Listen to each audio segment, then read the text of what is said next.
and, you know, allow yourself to play these matchups that do come down to these skill expressions. But I like how you said that CFO has to, you know, prove that they still have that class to them. That's what I expected from Ground Zero today. I wanted to see that they had that level of class, but unfortunately we're unable to see that, and we have to see if one of the top contenders from the PCS can do that for their region today.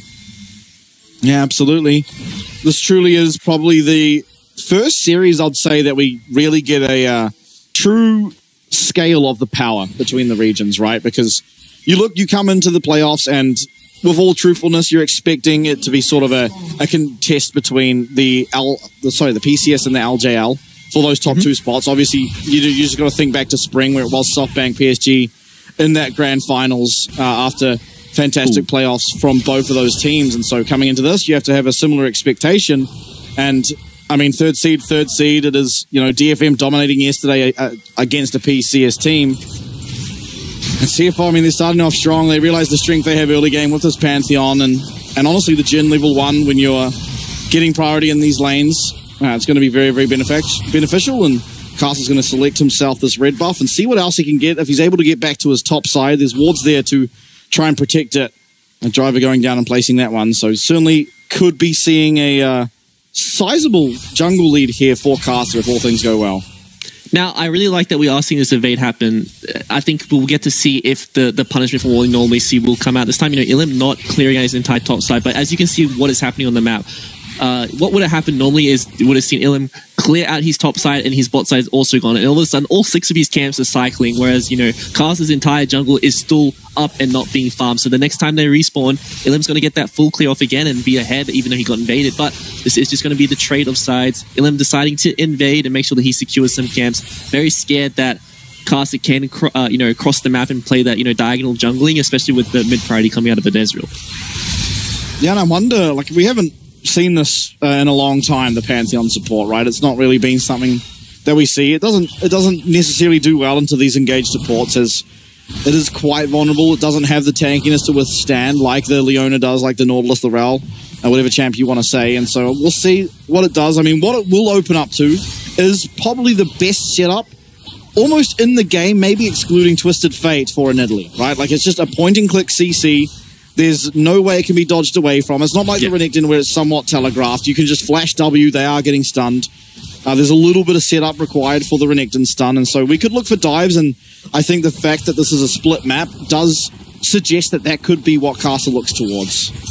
Yeah, definitely a very scary champion to, you know, play against in the early game, especially paired with a Nidalee. But, you know, we are seeing pretty much all the jungle camps being taken off the map now, and maybe this is the reward Illim will get on that really clear will shine through. But still that split map, and, you know, Sengoku doing a good job to, you know, make sure the CS lead isn't too large, but also keeping their health values extremely high, because the dive threshold for this, you know, trio on the bot side with the Nidalee, with Caster, is extremely high. You know, one stun into a spear with the execute coming out the 4th shot from Xun is a extreme amount of damage. So good job that they were able to, you know, mitigate that, and now all of a sudden, with that first clear being done, they can, you know, feel a bit more relaxed because the game state should be back to normal. We'll see where Caster chooses to go now, backing out off this recall. It's Alum actually not even looking for his yet, as he has gone down towards the bot side, so certainly power in favor of Caster, but he does face check into Gang now, and Gang finds that stun. But again, item in favor of Caster. He flashes away, and now Gang maybe a little bit overextended, as is going to be forced away with his flash as well. Sword Art flash forward, and that's First Blood. Collects it for himself, and that's a lot of early gold for a Pantheon. One thing I was going to say before this sort of fight erupted is that the bad side of Pantheon, right, is if you don't get ahead, you're a whole lot weaker when it gets to these team fights than those engaged supports, because you have that aftershock. Your items are just cheaper than what a Pantheon tends to want, and so you can find the value at that stage. You really, if you're going even as the Pantheon, you're kind of losing, but getting First Blood does do well for his chances in this game, at least. And this was the fight started up by Sengoku, actually, the matching the 3v3, but it's kind of unrealistic to not expect the side of CFO to not get ahead in the early game, right? They just win skirmishes in every point of the map. They have stronger lanes in, you know, pretty much the entirety of the early game. I think that the real struggle of this comp is if they get to the, you know, the 3 items point and they're like even, all of a sudden, you know, Ezreal's poke doesn't stick, but going forward onto Jet here. Yeah, and Jet, no teleport available. See if Gory can pressure him out. One more Mystic shot would be very, very rough for Jet to deal with. But yeah, Cannon Wave coming in now, so we'll get a recall off. Probably going to lose the cannon and maybe a couple of melee minions, but all things considered, with the attention that he has sort of soaked up, sponged up, shouldn't be too detrimental for him, although it will delay that spike coming through with that Triforce. And this is just, Sengoku trying to, stem the bleeding from what we're seeing. We're seeing absolute aggression come out of CFO. This is a game 1 draft, right?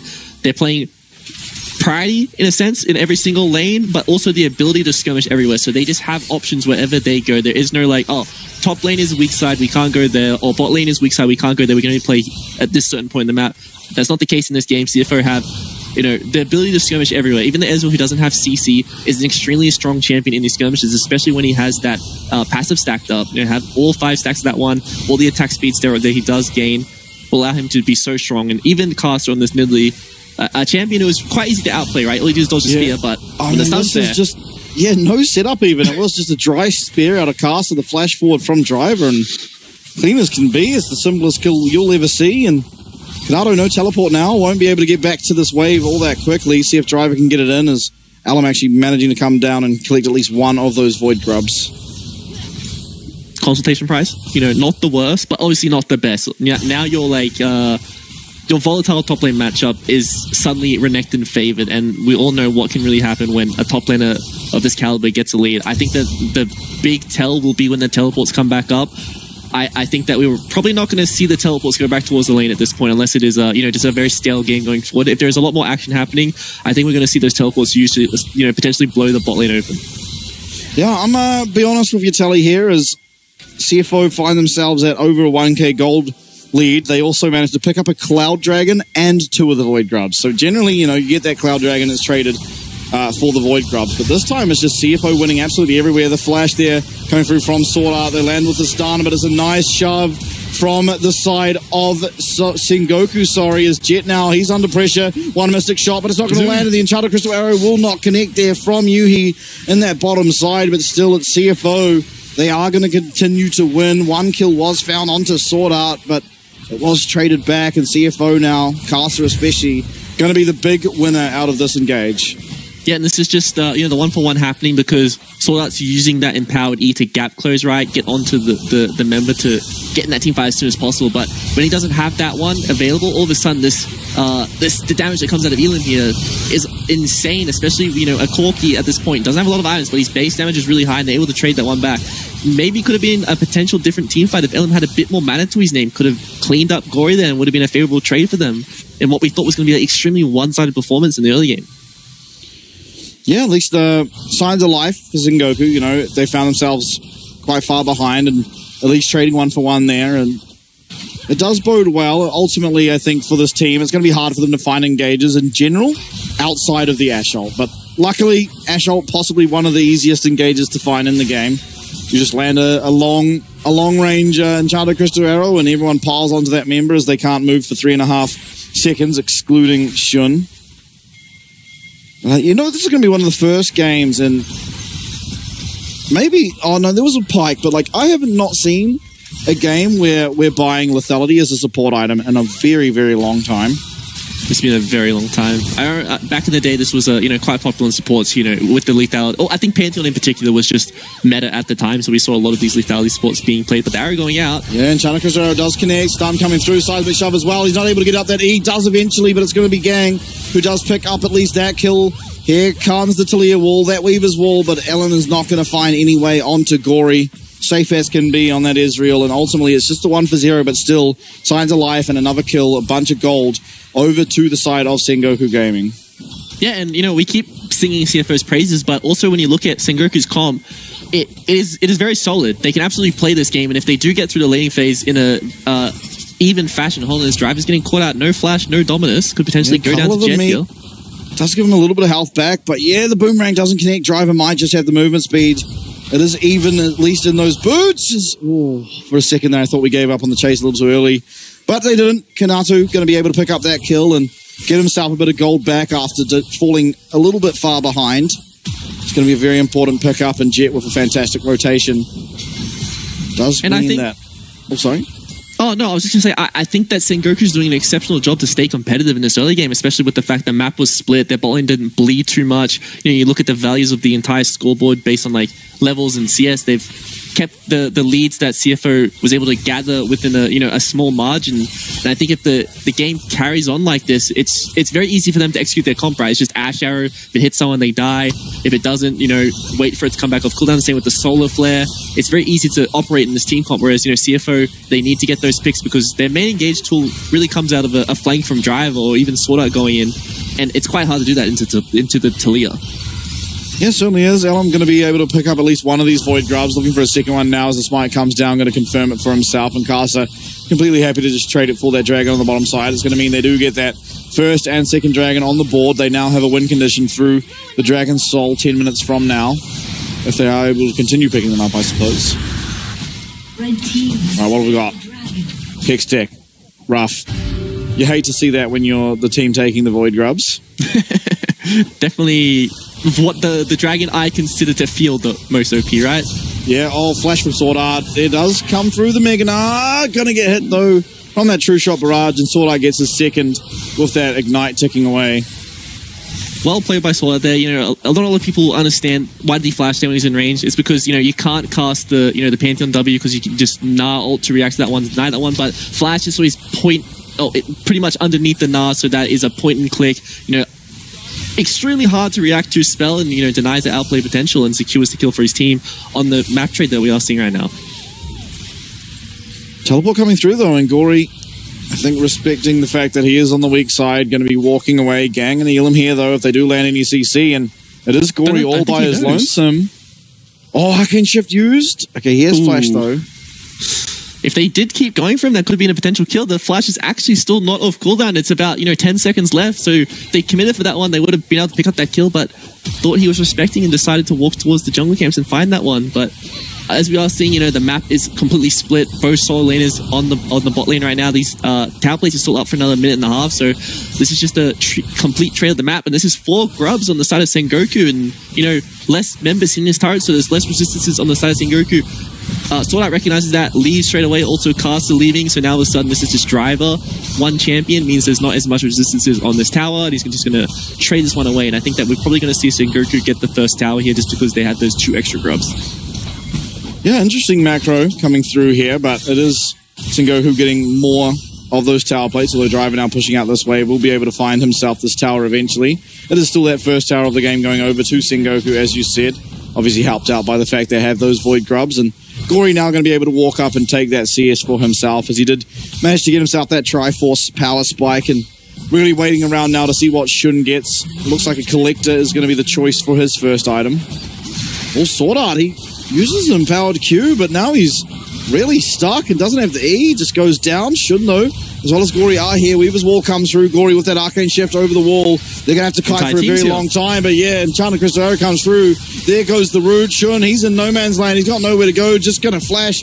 But where is he flashing to? He flashed for absolutely no reason, and it has to be said, so did Yuhi, but it is going to be Sengoku who did pick up those kills eventually.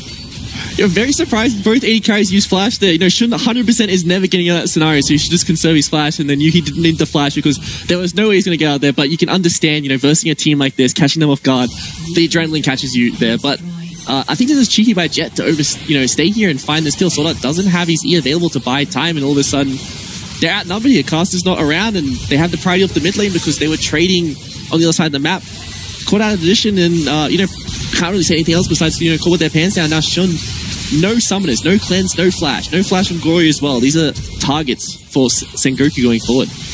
Yeah, I'm really curious as to why Sword Art used his E. Just, it didn't hit anything. He was right next to the minion wave anyway.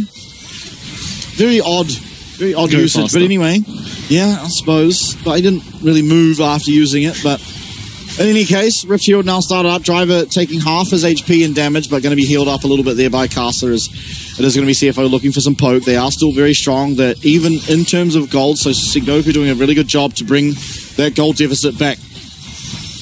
But it doesn't seem like CFO have much interest in truly contesting, and I don't think they ultimately need to. They can play for that dragon, although they are coming back here. See if Kasa can land one of these very, very impactful spears. Won't be able to do so, but Driver has completely one-shot Yuhi. Completely off the map now is that AD carry. Elam going to be taken out as well, and it's going to be a double kill here for Kasa. Traded back, however, it's a 2-for-2 so far as this team fight continues on, but Sengoku, they're going to be able to find their way out. They pick up that Rift Herald, and they're going to be able to just trade evenly once again. And right now, we're seeing Jet so fed on this Corki. 3-0-4, and he can absolutely be the champion to make the difference. And he was the big ticket player we were looking for Sengoku to come online, and he definitely has the gold he needs for here. But I think the major thing here is the fact this was a 2-for-2, but CFO used their outplay button in the Renekton flash to get that kill. Now all of a sudden they cannot do the same thing in the next team fight. You know, maybe if Yuhi had his flash, there could have been a difference maker here. This could have been a very one-sided performance, but didn't have that one, and this is still just going to be the even trade. But I think with this gold lead, or the gold state being pretty much dead even, all the players right now and their respective champions being dead even, this is very favored to Sengoku. They just operate the ease of execution is second to none when it really comes to these team fights. You know, Kasa has to outplay the enemy. He needs to dodge stuff. He needs to worry about the pebbles. If he gets caught up in any CC, he will get one shot. Jet has so much free time against the enemy team. The only real threat onto him is a flash Renekton stun or Sword Art landing on him with that, stun, follow up with the rest of his team's damage. But I think it's extremely hard to execute that and find the backline members of Sengoku right now. Absolutely, and they managed to pick up themselves that mid lane tower off the back end of that Rift Shield, so certainly finding magnificent value out of that objective that they picked up earlier. And now with mid lane priority once again, it's going to be very hard for CFO to try and contest this dragon, which again can be a win con for them, but ultimately because they picked up those early two, they don't really need to necessarily commit fully everything coming down onto Driver, and he's taken out. That's going to be the dragon now picked up for Sengoku. Fantastic play coming out of pretty much the entire team there. I mean, Gang setting it up, and then the Enchanted Crystal Arrow as well coming through from Yuhi means that this is just clear cut dragon number one for Sengoku, and it denies that third dragon, that soul point for CFO. And that's your frontliner. He died in 1 second. I was counting the Ash Arrow. I was like, oh, it's back up. Maybe we might see an engage. But the millisecond it came up, he pulled the trigger, and he found that kill straight away onto Driver. It doesn't have the tenacity, doesn't have the Merc Trez. It's just going to fall down straight away. And I was talking about how CFO, they didn't need to draft engage because they, on paper, arranged the ending with the Nidalee and the Ezreal. But I think the Ash Arrow is the difference maker here. It's the spell that truly outrages the comp of CFO. And if it does land onto any one of these members, it will be a kill. Yeah, so I mean, Sengoku now pulling ahead. They're fighting back into this game. They have the 4 Void grubs, so 1 Void will spawn it every time they hit the tower. Still, there is play for both sides. Kasa 2-0-4 on this Nidalee as Driver. He's going to get found out. That Rocket Barrage making pretty easy work for Jet to stay safe up here in this solo lane as collapse coming through from Sengoku. They're working now on this inner tower, and it's just fantastic map play. And CFO kept lacking, and Driver, he does get the Dominus off this time, but the CC is magnificent. And down will go this Renekton once more. 1-4-1 now is Driver as the Solar Flare comes out. Caster's going to have to flash away. Does manage to make enough distance, so he isn't going to be taken down, but it's still CFO bleeding constantly around the map. A 2,000 gold lead, but honestly, it feels closer to 10,000. It is so easy for Sengoku to just, walk together as a team, get priority, siege an objective. There is no wave clear on the side of CFO. They have Ezreal, with the single target wave clear. They have Jin who can throw his bouncing grenade out, but they have no true wave clear on the side of that team. And anyone who tries to walk up to clear wards, get any form of control for CFO, they have to worry about that Ashro come out. Sengoku, they have the Hawkshot to face check these bushes. They have the Hawkshot to find out what's happening in the sidelines to make sure there is no counterplay for CFO. They just have all the tools they need to win this game, and they're absolutely in the position to secure the first win for themselves. Yeah, I mean, Jet's so strong. Look at that gold lead. He's up 2k on the pretty much nearest person, I guess 1.5 more accurately, but still, he's just so far ahead. Kanatu, the second strongest person on the map here on that Nah, 3-2-3. And it has been, honestly, sort of a top gap for a lot of this game, right? It's like, while Jet, yes, he's playing well, it feels like it's off the back of sort of Driver making mistakes, getting caught out. Ultimately, Yuhi with this Enchanted Crystal Arrow, he's looking like an absolute marksman. And now, Curtain Call going to come out. I think the first time I've seen this game. Just use really to thwart off any further pressure. Baron now will be spawning. I think it has to be said as well, like CFO, they have not put together a team comp that does Baron, right? It's a very slow Baron for their team, whereas the other side, the Ashe, the Corki, honestly, the Gnar as well as the Taliyah, all champions that do a very decent amount of damage to that Baron buff as driver. He's going to get his teleport interrupted by the Weaver's Wall, actually. He's trying to flank. And they just cancel that one straight up. Not able to find it. Kanato very low. In comes that Dominus. There is a flash available. Here comes Pantheon ult. He is going to be able to find his way in. Gets a lot of damage reduction there through the E, but Shun locked up by that Enchanted Crystal Arrow. It's 1-0. Can Driver find a way in? He is very strong with that Dominus proc, but a Deadly Flourish is going to go wide as Sengoku take one. They run away, and they're happy about that. Yeah, and this is just such disciplined gameplay from Sengoku. You know, they didn't have to give it that much respect to the Jin ult, but they did. They didn't allow any potential health values to go down on the wrong members. They didn't have to give that much respect to the side of CFO, but they did because they don't need to flip this game, right? They don't need to go for a potential 3-for-2 in a team fight because they will win this game as long as they are consistent. You know, as you go into the replay, the TP onto their ward just below the blue buff is cancelled, so that's really, really well played by Elim to have the foresight to see that one and cancel that. But, you know, we see the engage come out, the Pantheon ult lands, doesn't CC the correct members, they're able to reposition. All of a sudden, you know, it's so hard for the rest of CFO to get in and do anything. It shouldn't force to blow his cleanse. Now is a target going forward for this next Ashe ult. While they do not have, you know, the most insane amount of damage in the inventory of Sengoku, all they need to do is land one CC spell, hold that up with the Talia combo, and it is certain death.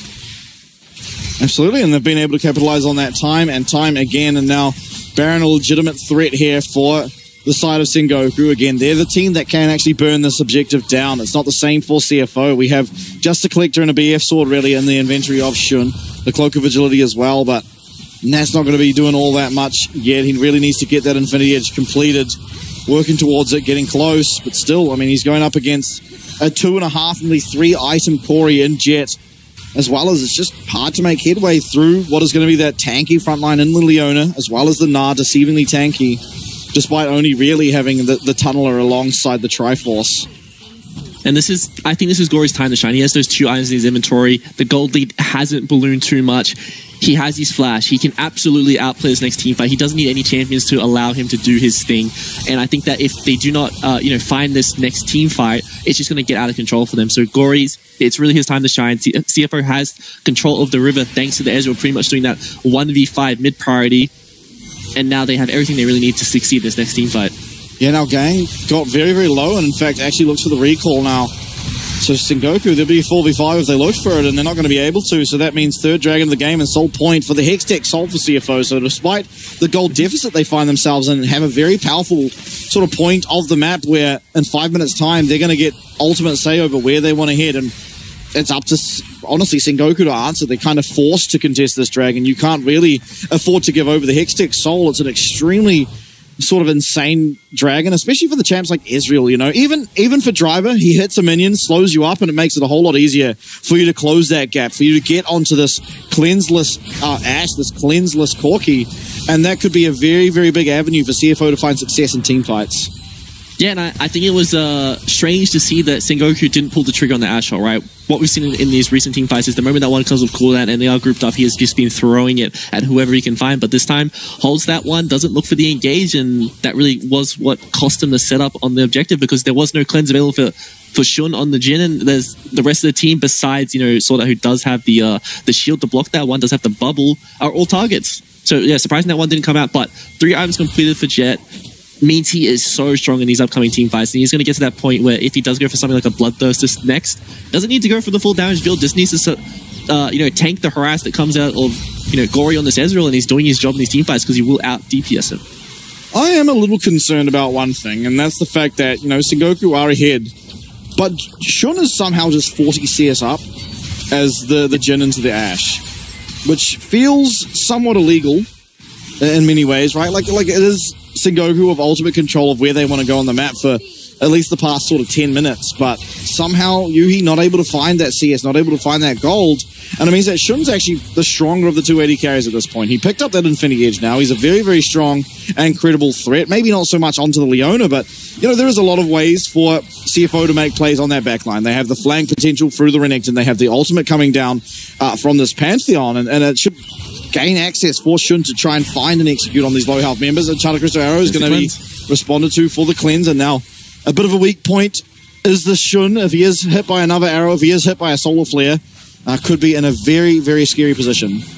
Now, all Sengoku really need to do is maintain the priority between mid and top. They just need to defend this, I think this pink line is quite hard to defend because, they can't really deny them from walking up, but worry about them walking into the river. That's when they need to strike. They don't want to allow CFO to walk into the river at this point. They might feel a bit, worried because they don't have the Ash ult, but they certainly can fight. Kinatu especially has that Gnar bar ready to go. TP flanks are available. We already see wards on the Tribush and the top wave being extended there. All they need to do is just extend this control between mid and top, wait for the arrow to come back up, and look for that next engage. Yep, absolutely. And so much follow-up, right? Ash ult into a solar flare. Alum, if he's there, just a seismic shove. And you've got the rapid fire cannon now on Jet, so he's going to be able to hit people from very far away with not only the rocket barrage, but also auto attacks. We're at a very, very strong point of the game here for the side of Sengoku Gaming. Now, on the other side, though, CFO, those 2-item spikes, possibly some of the champs with the highest 2-item spikes in the game is the Ezreal and the Jhin. Ezreal certainly, I think, is a true contender for the strongest 2-item spike in the game. Yeah. And so, it's not so clear that, Sengoku are just going to run away with it. They are up 3.5k gold at the moment, but they're forced in 1.5 minutes to contest over Hextech Soul. One mistake could just lead to a very, very depressing game state for them, despite the gold advantage they find themselves in.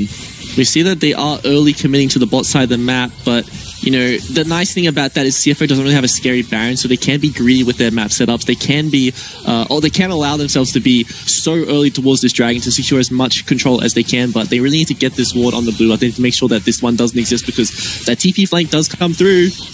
That is suddenly an engage window for CFO. Yeah, and Driver is certainly a player that will look for that, right? And we do see right now, there's a pink ward coming through. They are going to know that these 2 wards do exist, but Kasa coming to clear that one out. And, Sengoku, they are getting forced away from this tower. Kinatu, half HP, will get that Mega Gnar. We have a little bit of a power trough. That Mega Gnar runs out. They won't have it quite in time for this dragon spawn, and that could be a very, very troubling thing, akin to the Shyvana we saw in our first series of the night, right? As you find yourself about this transformation on one of these champs that really rely on it, and it can be a massive point of pain.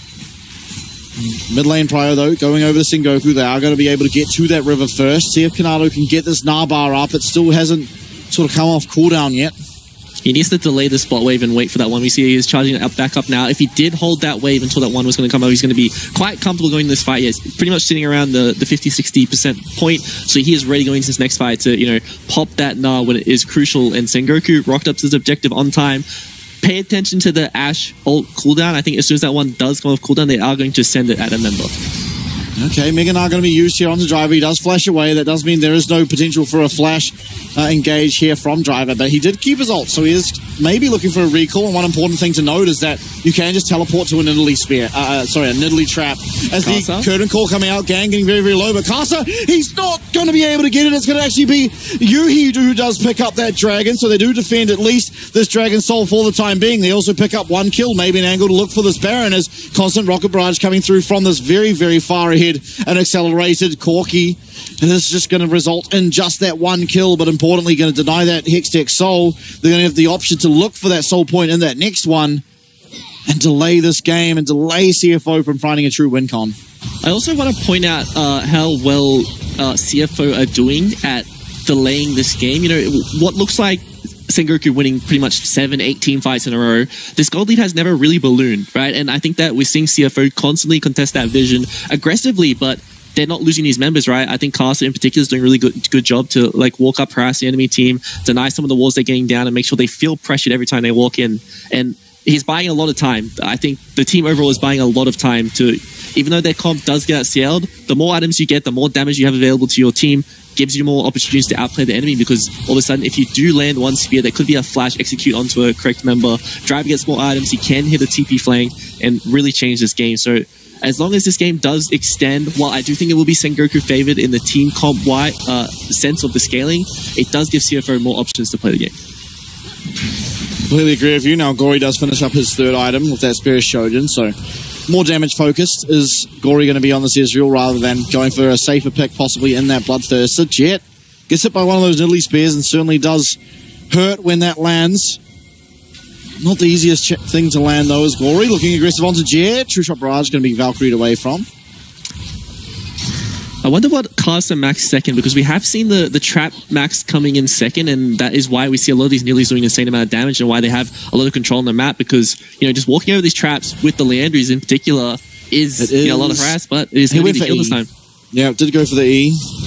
obviously is a good choice as well. You get a lot of utility out of that, and I think especially against how strong Jet is right now, just being able to top health bars up after Rocket Barrage lands, not the hardest skill shot in the world, probably going to be very, very important. The classic red side, able to defend your vision with Baron, just harass him, and then he defends the wards for you, so they do have that pink ward in the pit, and they are able to see if Sengoku does want to start the one, but I think as their team comp functions, they don't want to pull this Baron, they want to find a pick first. Ooh, Gory. Oh, that was very scary. Watching as Gang slowly walks up within solar flare range. Gory, no idea where that Leona was. They don't know that the river is, they have vision of the river, right? So maybe all of a sudden Sengoku can walk into the river, try to play for a bait, but CFO knows the entire time they're not on the Baron because of that really nice ward that I assume was from Sword Art right around the corner of the wall. And this is veterancy when it comes to support role, about finding these really unique wards that can get you vision when you shouldn't. Yeah, there it is. I mean, Yuhi firing off that old driver. Okay. On vision. That ward, yeah, very, very helpful. Oh, Yuhi, he's going to flash away and barrier. No follow-up damage, though, coming through. He's going to be completely safe. Gang, though, he does go taken down. It's Shun who picks up that kill. He's very, very low on HP. His driver does teleport in, creating a bit of a wall there between his AD carry and the rest of Sengoku. Now, Curtain Call coming out is completely safe where he is. Jet's going to have to tank up one of those hits, and fourth shot will not connect just. But it is CFO. They get a pick. They extend the timer on this game. 1.5 minutes until that potential Hextech Soul. Sengoku, they're not going to lose all that much. Yeah, buy themselves some more times. Obviously, they can't get too much from that win. Because we do see Shun go down to a very low amount of health. And if they did start that Baron up, it's so easy for Jet to just poke them off that objective. No dragon for them to take. They do still have the soul point. They are getting themselves back into this game, right? This gold lead is still sitting around the 4,000 mark. It isn't getting too out of control. And Shun, in particular, is like that late game, the consistent late game win condition for CFO. If he can get towards those, 4 or 5 items, he absolutely can, win this game for his team. Yeah, definitely. I mean, getting to his rapid fire cannon now and an extra cloak of agility. So almost at that 100% crit. I believe he's 5% off, if I remember correctly. And so pretty much going to be critting on every auto attack, which means he's going to be moving at 1,000 miles an hour. Nice dodge there from the Deadly Flourish from Alum. It's very important, this Taliyah. It's kind of the champ with the best follow-up on any engage that can come through from Yuhi or Gang, right? It's just the amount of damage, the amount of upfront burst that comes through from that seismic shove is, yeah. Driver is... super flank. Yeah, this is insane. I don't even think they know. There's no pings on him. It certainly seems like he's found his angle. Through comes that Weaver's Wall, though, and find a stun there, and an immediate elimination onto Casa. Poke coming through, though, and Driver's found his way onto Gang, but he's going to slice, he's going to dice, he's going to get himself away. Kanado now coming in. Kanado finding that damage, the hyper proc, the speed up. Serious Gauge now going down for Driver as he does dash away once more. Glory trying to find damage, trying to save his top lane, and as his Sword Art. Sword Art's going to go down, though. The movement speed does help. Driver, he's staying alive for a little bit longer, but not long enough as Sengoku find a clean team fight, and it looked like CFO had put all the pieces together, but Casa getting caught out, not allowing Driver to look for that engage is a complete disaster for CFO, as Baron almost certainly now going to be picked up for Sengoku. After over 30 minutes of patiently playing this game, CFO finally found the perfect setup that was just going to be the flash Ruthless Predator onto Elam, followed up with the flash out of Sword Art, and that would have been a certain kill execution for Casa, but unfortunately Sengoku pulled the trigger first. They had no idea they were getting flanked, but they pulled the trigger on the Casa with the Ash Arrow. They find the kill, and what looked like such a good start or a good setup for CFO turned out to be Sengoku picking up the Baron and the third Hextech. Yeah, so it is Dragon Point now. Both teams can get it. I mean, looking at this replay, it was just Casa getting caught out, right? Driver, he's in the most immaculate flank you could ever imagine, but you've lost your Nidalee. That's a lot of your damage, and Driver kind of 1v5 in the wrong side of the map, trying to get away. Sword Art trying to defend as well as... Maybe he wasn't. Maybe he just trolled and hit the blast cone the wrong way. Give him the benefit of the doubt. He was trying to let his top laner get out of there. But, unfortunately they both threw it down in the end. We still see that Gory's doing a lot of damage in his team fights, right? But he is hitting Kinatu on the Gnar, and this Gnar is so tanky, especially when he goes into Mega. When I assume it does have the Sterix, does have the Brandewins to mitigate the crit that will come out of Shun. So he is a very strong frontlaner, and this is the problem with Nidalee as a solo AP champion. It's not AoE. It's not consistent DPS like Ilum is on the Taliyah. It is, that single target high damage execute. And it's so hard to play in these later game team fights because you can't jump into a Leona or a Taliyah or a Mega Gnar or even an Ashe. You really need your team to enable you. Yeah, CFO, they're trying to put up a defense, but Shun, you see, he's just getting punished very hard for this Jhin to truly find an angle. Driver, he's actually taking this Hextech gate, looking for Kanatu, but not going to be able to find it, as obviously it's going to be very, very obvious that someone went through that portal and just slowly back off. Weaver's Wall now coming through, trying to deny any defense on this inhibitor tower. It will be taken out. Sengoku looking good for game number 1 here. Maybe not even needing to go to that soul as the inhib gets taken out. This mid lane, is in shambles. Bot lane likely to be next. Gory getting poked away here. A little bit of healing coming through. Not that important. TP? Bot lane crash, yeah, teleport coming through. Driver, he has tried so many times to find himself on a flank, and now he finally does. But it's once again his squishy champs that are just getting taken out. Shun so low, and it's going to be Sengoku. Man, Jet's found his way onto Shun. That curtain call's going to get cancelled. Jet is 1v3. He is 1v3, and he's damn well winning. Sword Art getting so low. Driver is taken out. He did manage to pick up Yuhi. So all things said and done thus far, it is going to be a 4v4, but health bars looking good for Sengoku. Back to the fountain for most of these CFO members as Jet is continuing to wail away. They still have this Baron buff. There's so much siege coming through for Sengoku. Nexus Tower number 1 does go down. Kasa, Gory, what can they do? Sword Art goes in. They find 1 kill. That's going to be Gang taken out. It's a 3v3 and Sword Art goes down. Both of the supports are taken out. Adam trying to find damage. Jet is just going forward, and more forward. He's got a Valkyrie back. Gory's trying to get aggressive, but he's shot down. And the 3rd seed of LJL take game number 1. And that wasn't even, a poor performance from Flying Oysters. This is just Sengoku coming out with this consistent draft. Once again, we see that the team that favors the team fight style, the scaling in the 5v5, wins out once again. And this is just very clean gameplay, very disciplined gameplay from the LGL 3rd seed. And it's really, really nice to see this region continuing to look even better every time they come back. Yeah, absolutely. And I mean, so far, obviously, there's been upsets constantly throughout the PCS playoffs. I don't know exactly whether to call the game number 1 an upset, but certainly now it is Sengoku going forward that have all the momentum, and it's up to CFO to try and do what we saw come out of J-Team earlier today, what we saw Bliss do yesterday. They're now backs against the wall. This is a team that is supposed to be contending for World